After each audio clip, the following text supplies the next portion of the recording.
নির্বাচন মানেই জনগণের মত প্রকাশের সবচেয়ে বড় মাধ্যম, কিন্তু অনেক সময় দেখা যায় ভোট হলেও প্রকৃত জনমত ঠিকভাবে প্রতিফলিত হয় না। তখন সামনে আসে একটি ধারণা, ইলেকশন ইঞ্জিনিয়ারিং। বিগত সময়ে বাংলাদেশের নির্বাচনে ইলেকশন ইঞ্জিনিয়ারিং নিয়ে প্রশ্ন উঠলেও এবারে নির্বাচন সুষ্ঠু হয়েছে এমনটাই বলছেন জনসাধারণ।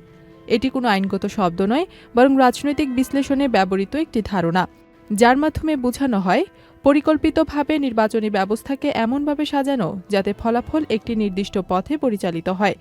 ইলেকশন ইঞ্জিনিয়ারিং শুধু ভোটের দিন সীমাবদ্ধ নয়, এটি শুরু হয় অনেক আগেই।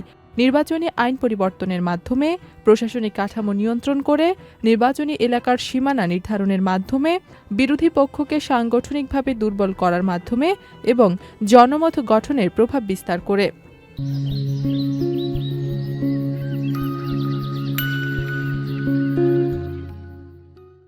এখানে সরাসরি জালিয়াতি না থাকলেও পুরো ব্যবস্থাটাকে এমনভাবে ডিজাইন করা হয় যাতে কাঙ্ক্ষিত ফল পাওয়া যায়। অর্থাৎ নির্বাচন বাহ্যিকভাবে গণতান্ত্রিক দেখায়, কিন্তু ভেতরের কাঠামো থাকে নিয়ন্ত্রিত।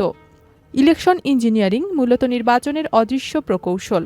ভোট হয়, নির্বাচন হয়, ফল ঘোষণা হয়, কিন্তু যদি কাঠামো নিয়ন্ত্রিত থাকে তাহলে গণতন্ত্র শুধু প্রক্রিয়াই থাকে, বাস্তবতায় নয়। সত্যিকারে গণতন্ত্র টিকে থাকে তখনই যখন নির্বাচন শুধু আয়োজন নয়, বরং জনগণের প্রকৃত মতামতের প্রতিফলন হয়। ইথিলা কবির প্রমা, চ্যানেল আই।